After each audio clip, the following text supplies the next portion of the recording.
नमस्कार दोस्तों, मैं हूं ममता तिवारी और आप सभी का स्वागत करती हूं मेरे चैनल ममताज वे में। कैसे हैं आप सब, तो ये बताने के लिए कमेंट बॉक्स में श्री हरि विष्णु जरूर लिखें।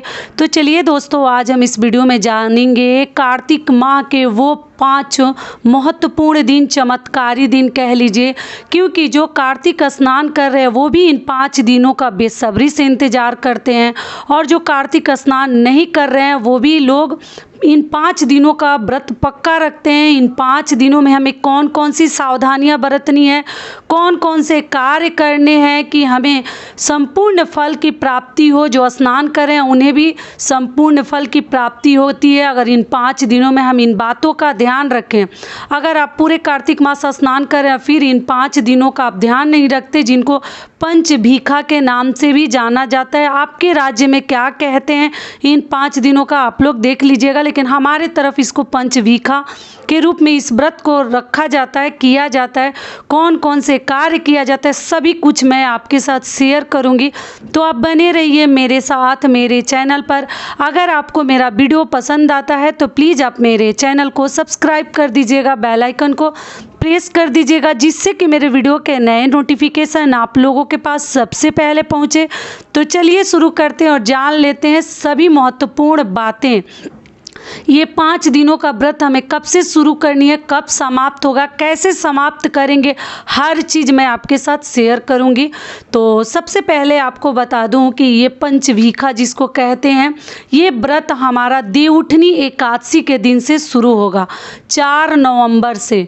ठीक है, उस दिन से शुक्रवार है, उसी दिन से ये व्रत हम करते हैं। तो जो पूरे कार्तिक मास स्नान कर रहे हैं, फलाहारी भोजन कर रहे हैं, फल तो नहीं खाते, मतलब रोटी खाते हैं, तीनी का चावल खाते हैं, बैगन मूली ये सभी चीज़ें नहीं खाते हैं, केला का चोखा खाते हैं, कच्चा केला का सब्जी खाते हैं, और ये सिंघाड़े के आटे की रोटी वगैरह खाते हैं।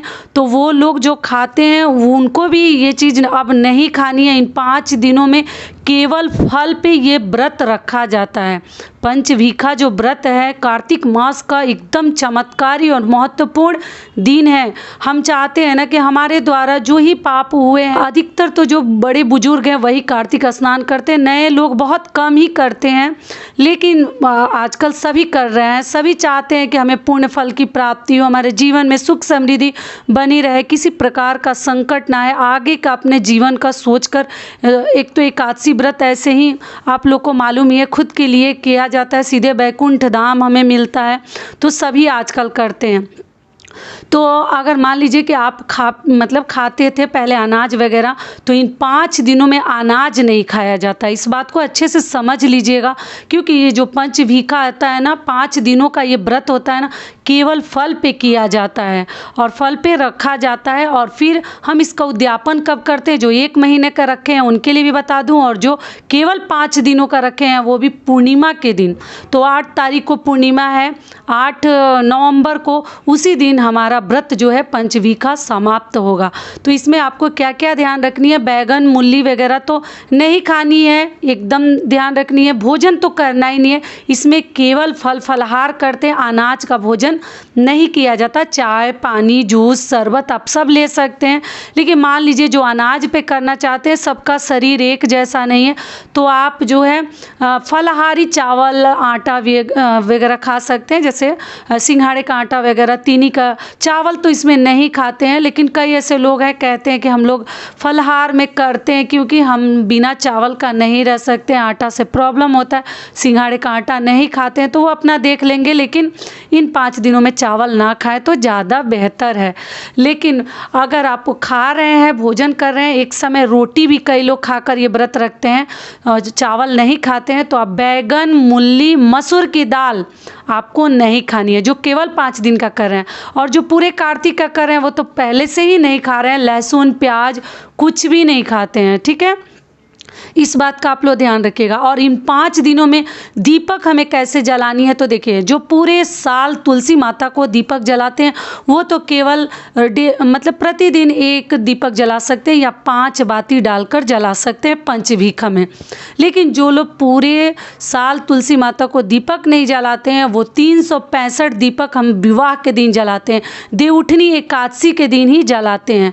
तो मान लीजिए अगर आप उस प्रकार से नहीं जला पाते हैं तो इन 5 दिनों में भी आप ना बंटवारा करके उनको बराबर बराबर हिस्से में करके आप 365 बाती भी इन 5 दिनों में जलाकर आप पूरे साल का संपूर्ण लाभ उठा सकते हैं दीपक जलाने का। ठीक है, समझ में आ गया। तुलसी माता के विवाह के दिन भी आप जला सकते हैं, या 108 बाती भी जलाया जाता है, या 11 दीपक भी जलाया जाता है। दीपक आप एक ही लीजिए लेकिन बाती उसमें गिन कर डालिएगा, या तो 108 या 365। अगर नहीं 365 डाल सकती हैं तो आप इन 5 दिनों के दौरान जो देवउठनी एकादशी से लेकर 4 तारीख से लेकर 8 तारीख के बीच में हमें इस बात का ध्यान रखनी है। और 365 बाती को आप बंटवारा कर लीजिए और प्रतिदिन शाम को आप दीपक जलाकर तुलसी माता के पास रख दीजिएगा। इन 5 दिनों में तुलसी जी की पूजा सेवा एकदम अच्छे से करनी है। विष्णु भगवान की पूजा हमें ध्यान से करनी है। बहुत ही पावन और पवित्र और चमत्कारी ये महीना है। जो लोग करते हैं ना ये कार्तिक स्नान और कार्तिक महीने का नियम धर्म का पालन करते हैं उन्हें सीधे बैकुंठ धाम की प्राप्ति होती है अगले जन्म में। ठीक है, तो इसलिए आप लोग बड़े बुजुर्ग जो ही हैं, ऐसे तो बड़े बुजुर्ग सभी करते हैं लेकिन नया लोग भी चाहें तो कर सकते हैं। और आपको क्या ध्यान रखनी है कि एकादशी के दिन हम फलाहार पे व्रत रखेंगे और शाम को तुलसी जी का विवाह करते हैं। और हमें जो है सोनी नहीं चाहिए एकादशी के दिन, दोपहर में हमें नहीं सोनी चाहिए, ना द्वादशी के पारण में भी हमें पारण के दिन भी सोनी नहीं चाहिए। पारण में भी चावल वगैरह हम नहीं करते हैं, केवल हम रोटी खाते हैं, मसूर की दाल वगैरह ना खाए, घी से बना हुआ भोजन करते हैं। और द्वादशी के दिन अगर भोजन कर रहे हैं, केवल आप एकादशी का व्रत रख रहे हैं तब बता रही हूँ, लेकिन आप पंचभीखा का व्रत रखें 5 दिनों का रखें तो आप अनाज का सेवन ना करें, क्योंकि इसमें केवल फल खाते हैं। तो आप अपने शरीर पहले देख लीजिएगा। सबसे ज़रूरी है यथाशक्ति तथा भक्ति। शरीर को बीमार करके हमें पूजा पाठ नहीं करनी है। जितना ताकत है जितनी शक्ति है उतना ही हम करेंगे। समझ में आ गया। तो ये 5 दिन बहुत अधिक महत्वपूर्ण है और ये इन 5 दिनों में आप पूरे कार्तिक मास का लाभ उठा सकते हैं। इन 5 दिनों में आप चाहें तो आप अपने घर में कथा कहलवा सकते हैं। अगर पूर्णिमा के दिन नहीं कहलवाए हैं तो आप चाहें तो दीपदान कर सकते हैं, गंगा स्नान कर सकते हैं, मतलब जो चाहे आप कर सकते हैं। और एक दीपक आप चाहें तो मंदिर में भी जलाकर रख सकते हैं। बाहर मतलब किसी भी मंदिर में 5 दिनों में जाकर आपको दीपक जलानी चाहिए। जो आपके घर के आसपास जो मंदिर है आप पक्का वहाँ दीपदान करें। कोई नदी सरोवर नज़दीक है तो इन 5 दिनों में नदी के पास, मंदिर के पास, तुलसी जी के पास, अपने घर के मंदिर में और अपने दरवाजे पर भी आप चाहें तो एक दीपदान करके रख सकते हैं। शाम को संध्या के टाइम में, जो संध्या का टाइम बोलते हैं, उस समय आपको ये रखनी है गोदली बेला में। ज़्यादा लेट मत कीजिएगा, देर मत कीजिएगा। और इन 5 दिनों में आप चाहें तो केवल जो नहीं किए हैं पूरे महीने कार्तिक स्नान, वो 5 दिनों में स्नान कर सकते हैं खुले स्थान पे। ठीक है, नदी सरोवर में जाने का अगर वैसे मतलब आपके घर के आसपास है, नज़दीक है, तो आप लोग इन 5 दिनों में पूरे मतलब संपूर्ण फल की प्राप्ति चाहते हैं तो आप स्नान कर सकते हैं। और खुले में करना चाहिए, ब्रह्म मुहूर्त में करनी चाहिए। सूर्योदय होने पर ना करें। अगर मान लीजिए आप बीमार थे, नहीं कर पा रहे थे, तो इन 5 दिनों में आप लोग कर सकते हैं जो नहीं किए हैं पूरे कार्तिक स्नान। और जो कर रहे हैं उनके लिए तो सबसे बड़ा दिन है, सबसे महत्वपूर्ण दिन है, क्योंकि उनका व्रत जो है संपूर्ण होने वाला है पूर्णिमा के दिन। तो 8 तारीख को आप स्नान दान कर सकते हैं, क्योंकि उस दिन चंद्र ग्रहण लग रहा है। तो बाकी सब कार्य हम नहीं करेंगे, पूजा पाठ नहीं करेंगे, उद्यापन नहीं करेंगे, केवल उस दिन हम जो है दीप दान कर सकते हैं। भीगे शरीर से खुलकर अपने पूरे महीने का अगर लाभ उठाना चाहते हैं तो जो चाहे दक्षिणा, अनाज, सीधा आप सब दान कर सकते हैं। ठीक है, तो ये 5 दिन आप लोग ध्यान रखिएगा, पंचवीखा जिसको कहा जाता है। और ग्रहण के दौरान आपको कहीं कुछ करनी नहीं है, क्योंकि 7 तारीख को हम देव दिवाली भी मनाएंगे, 7 तारीख को पूर्णिमा का व्रत भी रखेंगे, 7 नवंबर को दिन क्या है, सोमवार। ठीक है, 8 तारीख को हमें कोई भी कार्य नहीं करनी, केवल स्नान कर सकते हैं और हम दान करेंगे। सारी बातें क्लियर हो गई। 5 दिनों का जितने महत्वपूर्ण नियम थे सभी बातें मैं आपके साथ शेयर कर दी, तो इन सभी बातों का आप लोग ध्यान रखिएगा।